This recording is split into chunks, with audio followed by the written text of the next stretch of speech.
Welcome, everyone, to the latest in our series of Mackinder Forum talks. Thank you for attending today. Today, our guest is my very good friend, Sam Olson. Um, Sam is the chief analyst at the strategic risk consulting Sibylline and a seasoned geopolitical expert. His research has been widely published and focuses on great power relations and the changing world order. Prior to joining Sibylline, he was the head of the Adarga Research Institute, founder of the Even Star Institute, and a managing director at Kroll. He's a specialist on China. He lived in Asia for a decade, and he was a legislative fellow on Chinese trade in the US Senate. A graduate of Oxford University and Cass Business School, he also served as an intelligence officer in the British Army. Sam is passionate about using data and technology to provide insights into the biggest geopolitical issues of our time. And I can say many of the most fascinating conversations that I've had over the last few years have been with Sam. So I'm really excited to have him here. Very briefly, we are recording the talk, but not the question and answer session as usual. And we are operating under the Chatham House rule, which I will read in full for a moment. The Chatham House rule allows meeting participants to use information from a discussion, but prohibits revealing the identity or affiliation of speakers. It aims to foster open, honest, and high-level debate on sensitive, controversial topics by removing the fear of public attribution or professional repercussions. That covers the Q&A session. We will be publishing the talk. I would encourage you to keep questions short and unitary, and I will interrupt questions that turn into lectures. So with that, Sam is giving us a talk on Polycrisis 2027, how the West is facing a grave, imminent, multi-threat global crisis. Sam, take it away. Thank you. And it's really, really nice to be back here. And thank you for that very kind introduction. But I must say that some of my most interesting conversations have been with you guys as well. So it's very nice to hear that compliment repaid. But what I'm going to be talking about today is something which I've been talking about since we published our paper in October, all about the polycrisis. And a lot of the things that we said are happening, would have happened, are increasingly happening in a way that we predicted, but actually at a faster rate. So you have the benefit of seeing what we predicted 6 months ago, but with the slight trauma of knowing that a lot of this is coming true. So apologies for it being a slightly depressing and downbeat presentation, but I do want to finish with some sort of hopefully some progressive and constructive mitigations. And feel free to, if you in the Q&A afterwards, to suggest anything else that I might have missed, which could give us all a bit of a sense of optimism. But let's just start. In effect, what we're talking about is a poly. Oh, God, it's gone crazy. Is the concept of a polycrisis, which I didn't invent, but we have really sort of, in the UK at least, have really cemented our position as being the sort of the owners of this. And I'm going to be talking to you about this from a position of what it means for a government, because I think this is the most likely, sorry, the most interesting frame within which this audience would like to probably understand this more. Because at the end of the day, I think that the government's role in the West is increasingly important. And we even see in America, for example, recently the cowing of Anthropic, if you want to call it that, from the government and other tech and non-tech companies realizing which side of their bread is buttered on when it comes to their relationship with the government. So I think that that is something which is an increasingly obvious trend. So that's why I've sort of framed it within the realms of what the government should expect. But if we go back to what the polycrisis is, it's very simple. If you can imagine that film from 25 years ago now, The Perfect Storm, which I'm sure most of you will see or at least heard of, one big wave, a boat can deal with it. Two, trickier. Three, the boat gets sunk. And this is the issue here, is that you've got all these waves coming together into this one giant wave, which is threatening, in our opinion, to really overwhelm many Western governments. And this is geopolitical, technological, and economic shocks all coming together. And what's interesting is that it is not that these are going to come sort of one after the other, but they're going to be coming at the same time. Now, again, if governments in the West was feeling very strong, then we'd be able to deal with this. But one of the things we'll get onto in a second is that governments are not feeling strong. And well, actually, let me rephrase that. Some of them are feeling strong, but the strategic underlying elements supporting them aren't necessarily that strong. And that is a really important point to note. And we'll come on to that in a second. So, why 2027? So, again, a term that almost all of you will be familiar of, the Davison window. That is, I think, is the thing that really kicked this off. Now, if you remember, Admiral Davison, Indo-PACOM head, was asked, I think in 2020, 21, at what time do you think that China's going to move on Taiwan? He said, oh, within the next X years. And that the end of that frame, that time frame was 2027. That quickly got seized upon by the press in the West as like, oh, this is the sort of window that China's going to move on it. But importantly, we have seen in the last few years, especially, an increasing appetite for the Chinese media and therefore the Chinese political class to look at 2027, not necessarily as the time that they will move on Taiwan, but as the time that America may move on China to stop them moving on Taiwan. So it's becoming a self-fulfilling year. And we know this is true because the PLA have been directed by Xi to be ready for conflict in 2027. And we see lots of Chinese elements coming together around the year 2027.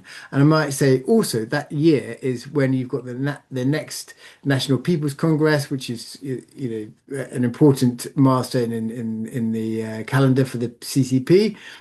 And there are many other things that sort of within the Chinese political environment are coalescing around 2027. So that's an important thing. And we'll come on to a bit more detail in a minute, but when I go to the individual slides. Another one is the AI supercoder and the concept of AI 2027. Again, more on that in a minute. Europe is trying to rearm in the face of Russian aggression, and we are looking at 2027, i.e., next year, as being probably the year when things start to click, if our predictions are right. There is nowhere they're going to click this year. There's too much underinvestment. There aren't things like basic factories and things like that which are available. So all these things are being sort of reconditioned and sorted out now. So next year is probably when the rearming is going to start at pace. And then we've got US political instability, again, I'll come to that in a second, and European political turbulence. So, in other words, next year is a year when lots of things, I say, economic, political, and technological come together, and that's why we're saying this year is so important. Now, I will just say one thing at this point: we're not predicting that everything will fall apart in 2027. So, if within that calendar month, use 2027 as more a proxy for short-term issues. I think personally it will be around 2027. It might be quicker than that. It might be slightly after that, but it's around this time frame that we're looking at. Yes, the buttons do work. Thank you. So, flashpoints driving this risk. Number one, China, Taiwan. I reiterate what I said last time, but and which anyone that's spoken to me individually will know. I cannot see a situation where Xi does not move on Taiwan. I mean, even Merz, the Chancellor Merz, the other day when he went to see Xi, commented that the one thing that Xi went on and on about was taking Taiwan. This is absolutely front and center of his mind. It's all part of his legacy. It's actually written into state documents that now that rejuvenation cannot be achieved without reunification, and we know that rejuvenation is now actually a matter of strategic direction. So it just has to happen by legal definition as well as what Xi wants. And that would obviously lead to a massive semiconductor issue. I spend a lot of my time talking to senior academics and senior people in the semiconductor industry on the readiness of the United States to sort of be self-sufficient in semiconductors. I will put my neck out here and I'll say I do not believe when I hear, especially American policymakers, as I heard a national security director tell me a couple of weeks ago, that America is anywhere close to being self-sufficient in semiconductors. That national security director told me that actually if the balloon went up tomorrow, America will be fine. That is simply not the case. The Taiwanese are still making 90% of the Ferrari style chips and the Mercedes style chips, the one below it, that's pretty advanced. Yes, America's building some of that out, and yes, Japan and South Korea have got a lot of that. But at the end of the day, a huge part of the ecosystem, the global ecosystem is not just about the global tech and semiconductor ecosystem is not just about Taiwan producing the end product of those chips. It's all about the supply chain that goes into it, into those chips, whether they are the basic ones, the Skoda, the crappy chips, or the Mercedes, pretty good ones, or the Ferrari, really advanced ones. Huge parts of that infrastructure is either rooted in China or Taiwan itself. So it is unfeasible for America to claim, and same with Japan and South Korea, that they can go independent without, in chips in the next perhaps 5 years' time. So that is a very important point as to why Taiwan retains its influence now. Russia tension again. We hear this all the time from Eastern Europeans. Maybe they are playing a bit of cry wolf. Yes, that's what they are accused of by, especially by the Russians. But why would the Russians have so many military assets in place along the Eastern European border now, which they do? Why are they increasingly doing probing operations, which really don't make the news? But only a few days ago, there were more Russians found in Estonia accidentally lost apparently on a patrol. They are absolutely probing the weaknesses, and the Eastern Europeans are not particularly happy with this. We're seeing also increased grey zone activities over the last year or two, and it's not a cert that Russia will move on Eastern Europe, but they are definitely moving to a position where they can. And all they need to do is to move 100 yards into, say, Estonia and capture maybe the town of Narva, which is on the border, mainly Russian speaking, probably wouldn't get that much resistance. And Estonia calls out to NATO and says, "Are you going to help us?" And if America says no, if other countries like France would ever say no, then NATO's dead. And that really achieves Putin's strategic aim of really undermining A, Western cohesion, and B, the transatlantic alliance more specifically. So I think that that is something else which we need to be cognizant of. And bear in mind that Russia would want to do that before Europe was properly rearmed. Then we've got AI competition. I'm going to get onto that. I've got a whole slide now in a second. It's super important. Iran and the Strait of Hormuz. Again, we're seeing that now, but energy choke points are perhaps an overlooked element.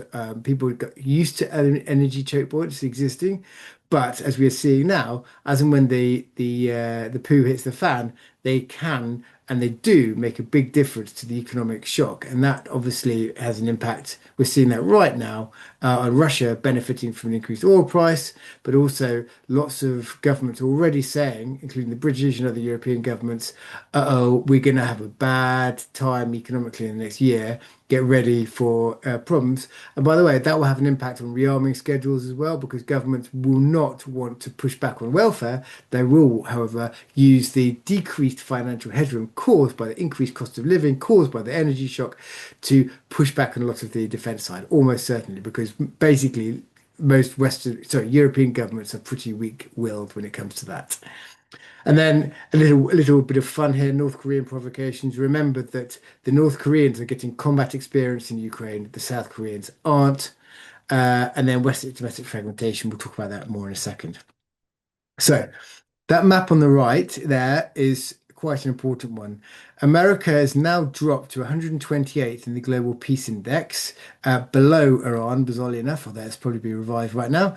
But a lot of that is driven by the increase in political and domestic conflict.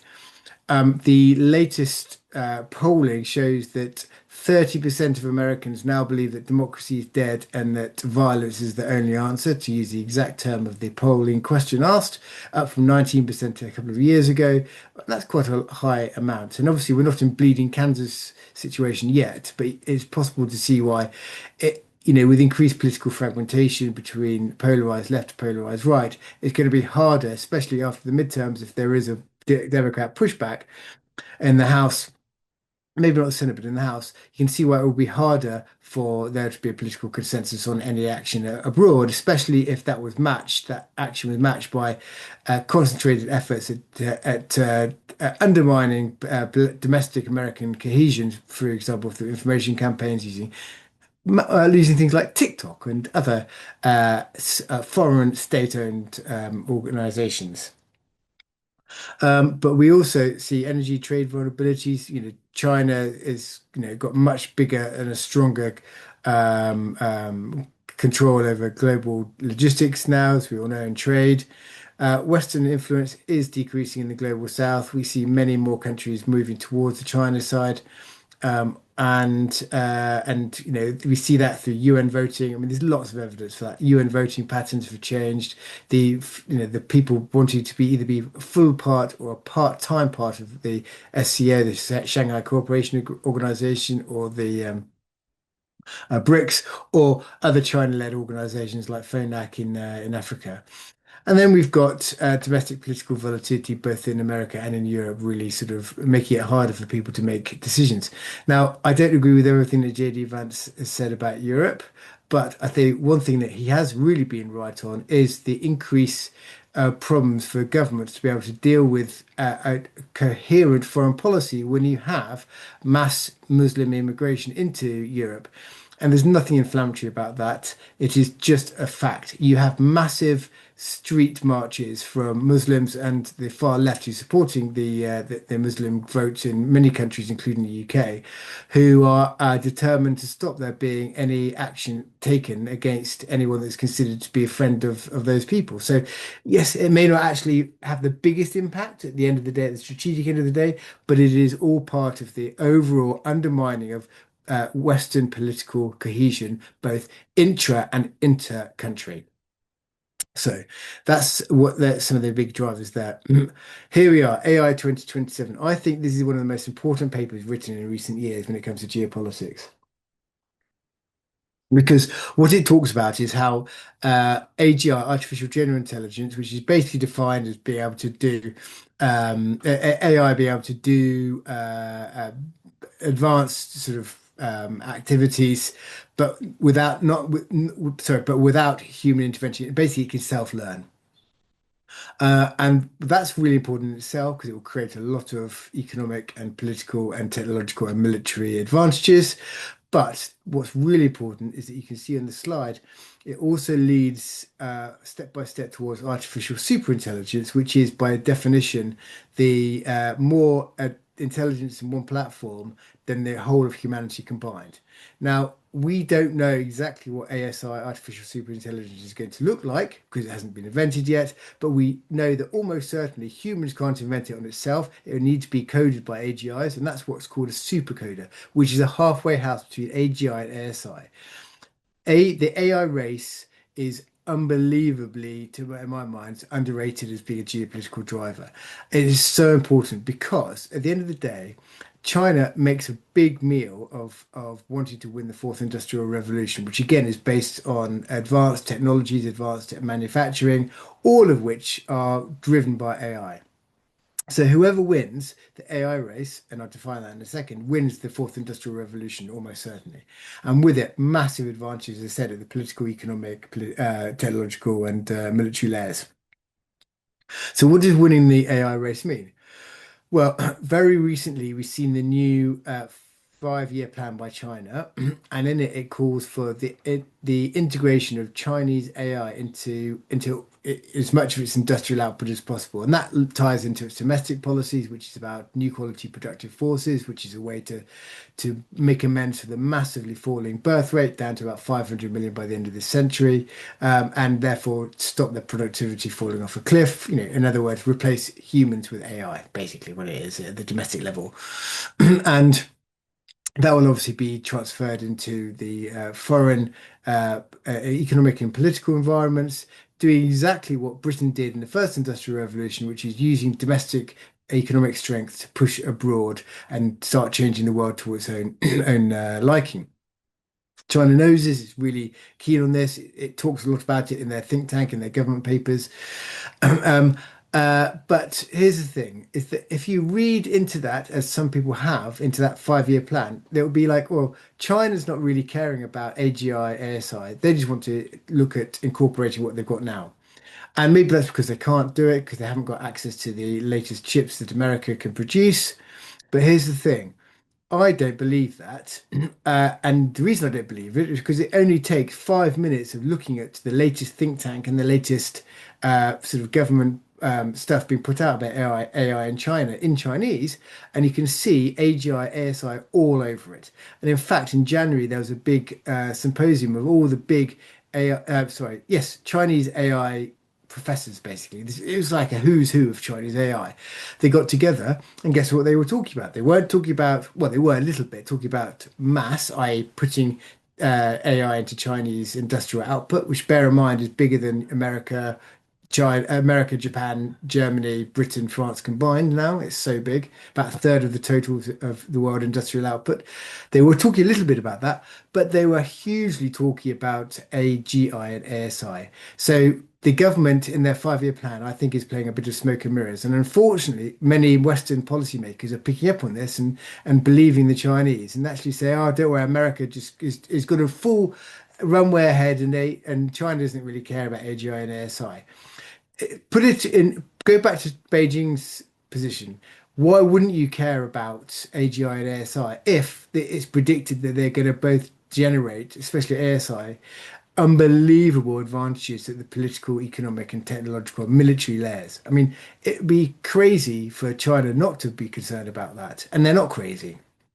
And so, what's also really important is that China also knows, and this has been confirmed by our own independent research, deep research into the supply chains, etc., that it is very unlikely that in the next 3 to 5 years, America can win the AGI or ASI race without Taiwan, simply because they just can't get hold of the chips. They wouldn't be able to replicate the ecosystem, not just the chips, but a lot of the inputs, the general supply chain into the American semiconductor ecosystem. So again, this is a very, very difficult place. But in 3 to 5 years, that place hopefully will be, in the past, in the rearview mirrors, as America really gets to grips with being a bit more autarkic when it comes to its semiconductors, and therefore maybe can push ahead with the AI, AGI, ASI routes. So, but at the moment, we are in a very so a big moment of danger simply because China is watching what America's doing, and if America gets too close to AGI, ASI, it is not logical to think that China would not try and stop America from doing so. And the easiest way for them to do that is to take over Taiwan. So that is sort of, I went into a bit more detail on that slide, but it's just so important. It's important to bring that up now. Right, here's another important slide. The world, and this is slightly separate from the polycrisis, but I'll tie it in at the end. But the world is splitting into two. We know we see this already. You've got a Western system which is kind of the default global liberal system that most of the world has worked on for 30, 40 years. But China's increasingly been carving out its own system, and we've seen that in the last 10-ish years. Starting partly with the national security laws of 12, 13, 15, 17, etc., but also increasingly about data laws. Now, I would say that data is actually the spear point of this because the world now, especially in finance and in business, really relies a lot on data, and especially in AI.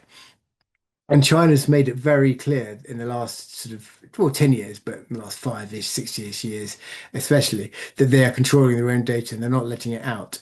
And that, I think, is the canary in the coal mine to say that, look, China is really intent on building out its own system where it doesn't really have American or Western influence in it. And this is very much a state capitalism-led sort of framework. And it's where China uses its own rules, its own technology standards, its own political standards to define what happens and what doesn't happen. And they have spent the last 13 years building out the BRI, which is a very good alternative market, in effect, alternative system framework for China to really push out its own system. And if you look there, and I know it is not perfect, but you can really clearly see how the BRI, in effect, is the whole world, except for, and ignore East Africa there and ignore Brazil, because they're already within China's orbit in many areas. But if you forget about that, the BRI is everywhere except for North America, Australia, and Western Europe.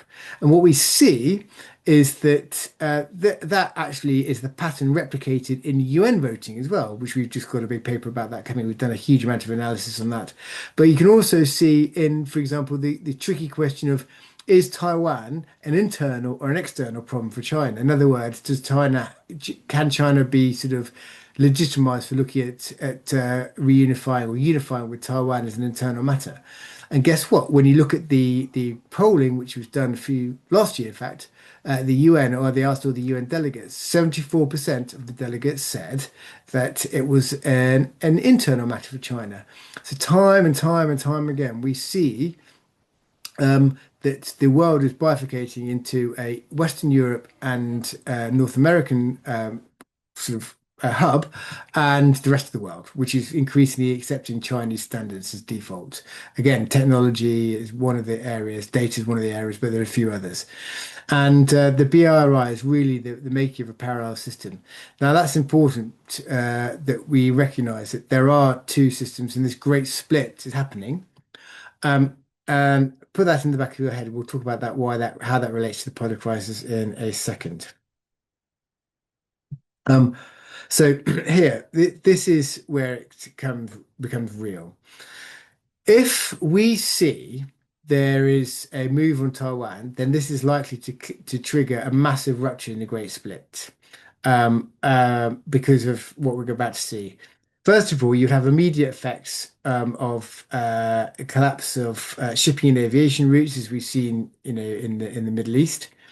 And we also see, if China does what I think it will do, which is a quarantine, we will see massive restrictions on semiconductor outputs, and that will have a massive impact on domestic economies. For example, in the UK, about 5% of jobs are dependent on the car industry.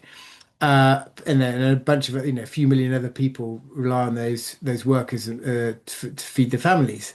So therefore, you can see no semiconductors will go back to what happened in COVID. All the factories shut down, then massive government bills to keep those people either furloughed or to pay unemployment rates, whatever. So you can see why very, very quickly a semiconductor quarantine would have massive economic effects. And Bloomberg estimate between 5 and 10% of global GDP would disappear that year, and COVID was only 3%. So it's a big impact.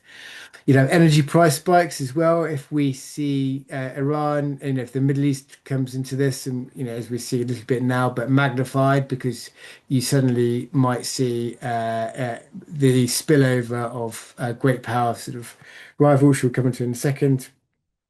Because we're not really seeing China and Russia enter the fray yet in the Middle East. But I think that if they did enter the fray, we would see a lot more economic and energy problems. And that is exactly what we're seeing and what happened here.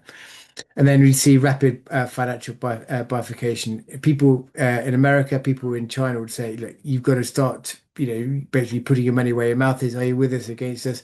We hear, again, I've heard this rumor a number of times, so I'm pretty sure it's true, that the administration is already working out plans on which countries to kick out of the dollar system if this all goes up, if it all goes wrong. So again, we don't know what the results would be, but I think that anything we're seeing in the Middle East now will be magnified enormously. And we'd see here as some of the things that would happen, and that would be Taiwan quarantine, as I've mentioned, China using their coast guard to block incoming and outgoing vessels, and perhaps air freight as well around Taiwan. And the reason I'm so sure it's going to be a quarantine is because they've actually built the legislative framework, for example, in the Coast Guard Law of 2021, which was reinforced last year, and a few other things now, the new maritime law that's coming out. And they haven't really built out a legal framework for anything else. So this is one indication. Secondly, it's a lot easier to do. They've got a big coast guard, 150 capital ships.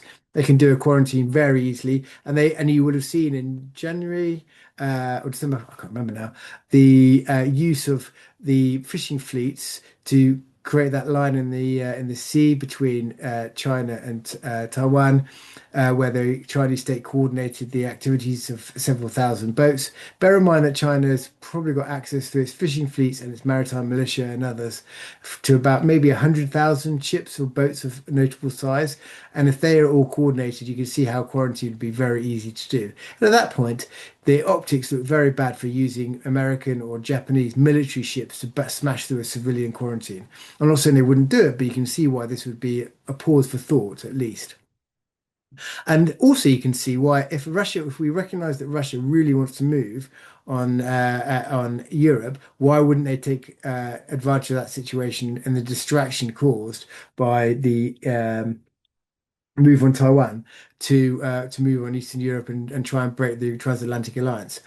Or the flip side is, why wouldn't China move on Taiwan if the West, i.e. Europe and North America, were consumed by Russia moving on Estonia Sea? So this is not to say that everything would start with China. They could start with China or Russia or elsewhere. And in fact, there is an argument to be had right now, considering that America is getting rid of so much of its munition stocks in Iran, and that we're already seeing Western political fragmentation and support for America, and we're seeing Russia benefiting from the increased oil price.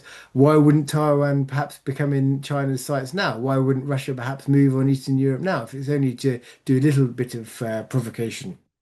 So again, we don't know where things are going to start, but it's very bizarre to imagine that these countries not taking advantage of the West being tied down in one area to move on another.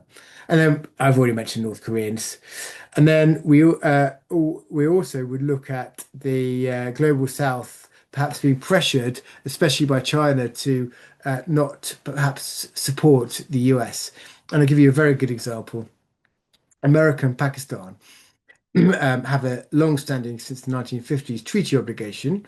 And I know Pakistan hasn't been America's greatest ally, but Thailand has been a very good ally, and they've both got strong connections, theoretically, through these legal commitments, those treaty commitments.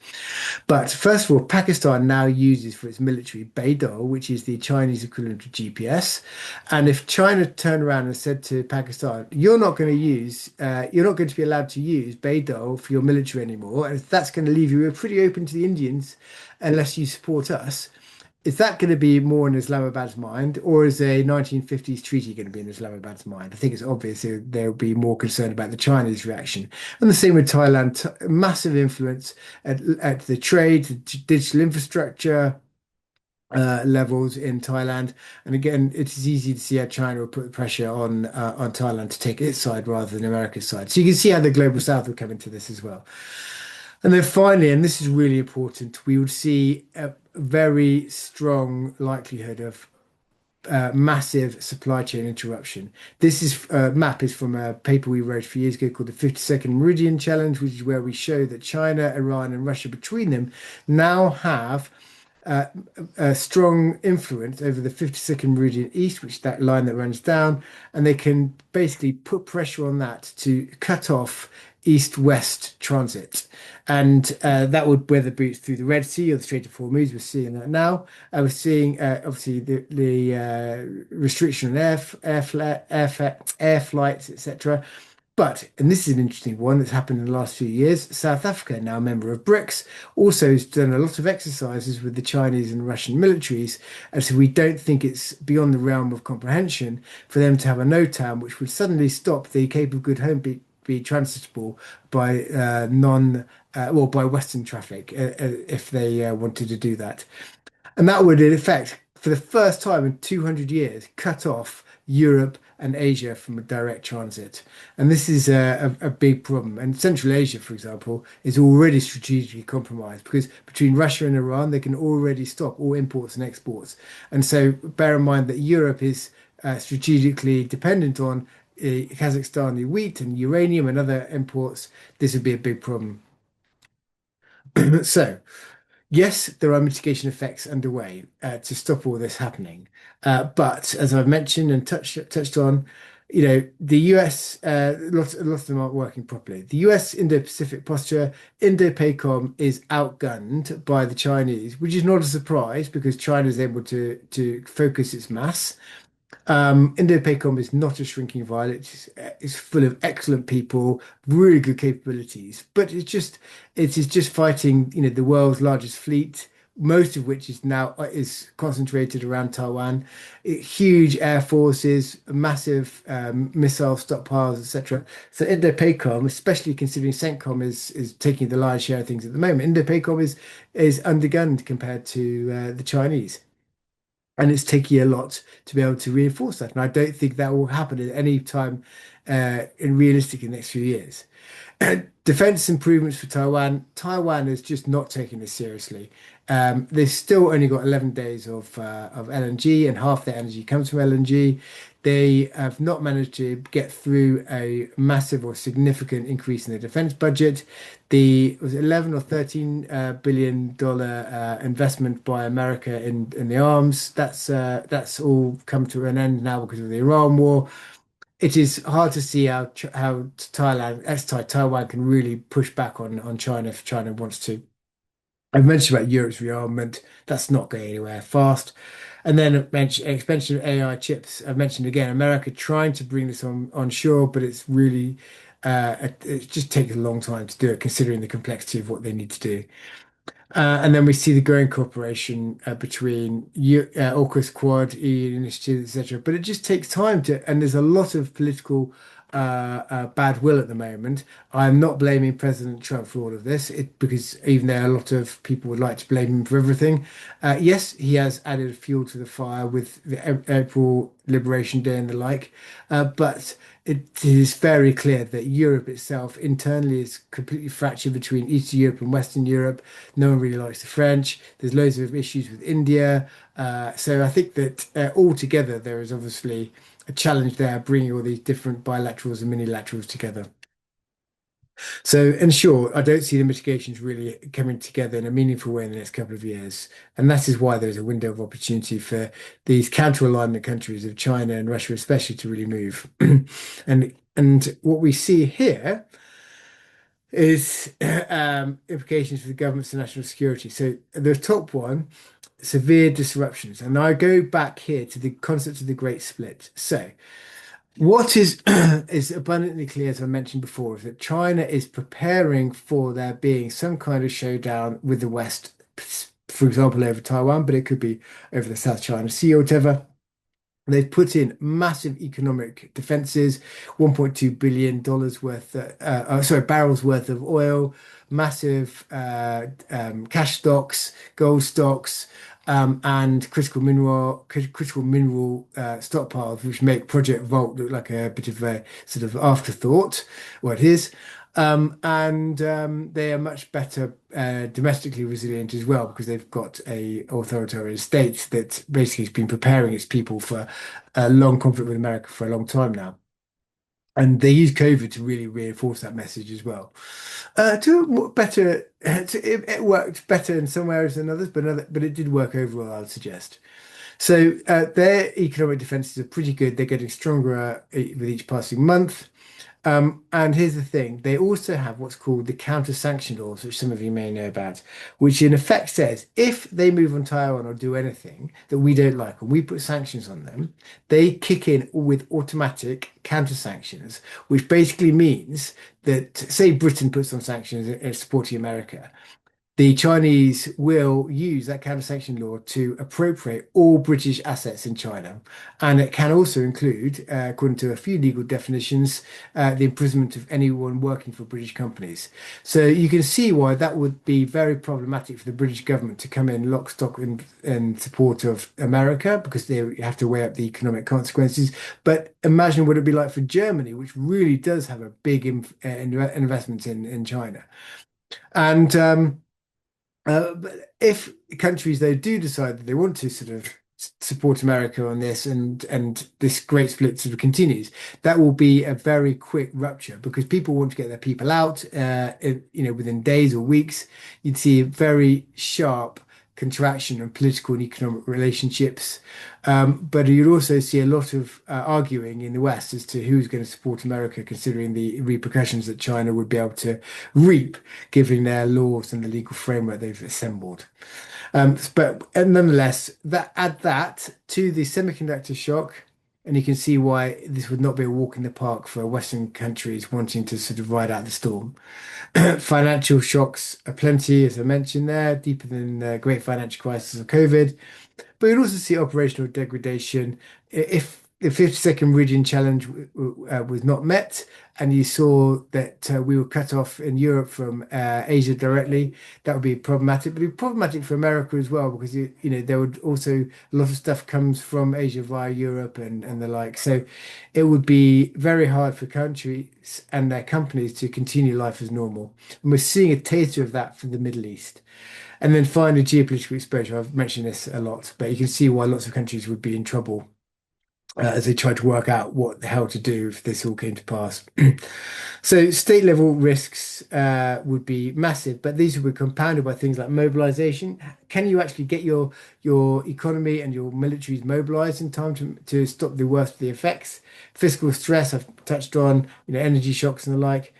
Domestic political volatility, I go back to that slide we had earlier. It's not just America that's feeling this, but you've got France, you've got and Germany. Now, it's not really reported, but there's been a big uptick in domestic political violence. Last year, the AfD, the far right party, had 11 of its workers, candidates murdered. In France earlier this year, you had a far right party. Well, it's not really far right anymore. They've ditched a lot of those policies, but Le Front National, which is God, it's just been renamed. Sorry, my mind's gone blank. Anyway, Marine Le Pen's party had one of their people killed by the far left. We're seeing a big resurgence in far left activity, especially anti-corporatist activity, attacking CEOs, companies in Europe and a bit in America as well. So this is all would come out more in the woodwork. We have direct evidence as well that Beijing and Moscow are both sponsoring far left anti-corporatist action groups in America and in Europe. And so they would also put their fuel onto the fire as well, to use that phrase again. And again, lots of strategic autonomies, countries were forced to take sides because of America or China sort of bending them to their will through digital infrastructure or trade levers, for example. So as I said, I did all this with in mind with America, so with general governments in mind. Um, Basically, governments need to just work out what on earth might be the results of anything happening with Taiwan. This has been done a little bit in America, and I congratulate American policymakers in the last few years for thinking about it.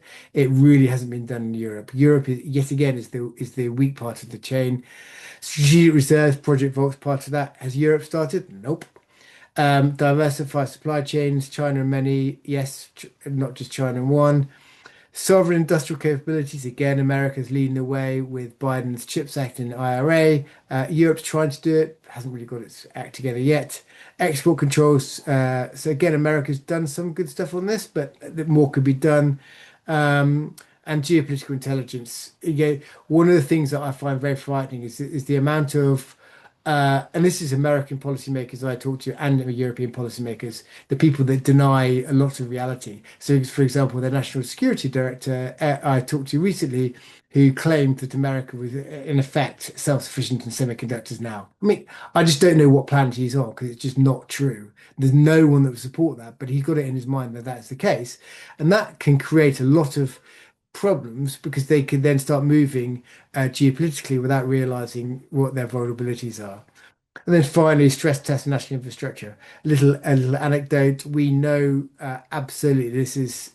Please don't mention this, especially with my name associated with it. But I'm happy to share it with you under Chatham House rules. But we know that the American administration, the last one and the present one, have identified Chinese pre-positioned malware and other hardware deficiencies in American critical national infrastructure, especially its electricity grids, which are designed to be basically it's big backdoors, which can be used to shut down grids. If things go wrong, and that is something I'm sure that China would seek to do, and Russia would seek to do um, in North America and in Europe, and we're already seeing them, the Russians trying to do that, but the Chinese haven't really got involved yet. But I'm sure that they would do that and be able to go through national infrastructure scenario and disaster planning properly is very useful. But people don't want to do it because they're worried about the impact on the population, etc. But they need to get a grip. But All in all, there is a plan, and this is my final trying to be optimistic slide. We know that there's lots of bad things almost certainly coming over Taiwan or other areas that I mentioned. But there are people, I've mentioned America doing some good stuff. People in Europe, in the UK, I do a lot of lectures to civil servants. There are some really smart people who are getting to grips with these worries and trying to put in plans. It just needs a kick up at the behind. And actually, in a perverse sort of way, quite happy that Iran is now kicking off, because a lot of the things that are happening now, the economic shocks, the geopolitical dislocation, the domestic fracturing, and so on, all of these are precursors to what could happen, but on a much bigger scale with the Taiwan or a related event. And so hopefully this will give those people in the West who want to prepare for things the shot in the arm to be able to turn around to those that don't, and just to say, look, actually, this is really of the essence. Let's do it. And I think there is some evidence, anecdotally, I'm hearing that people are actually sort of getting more confidence on doing this, which is good. They just need to actually take it properly seriously at the cabinet level and the government level now.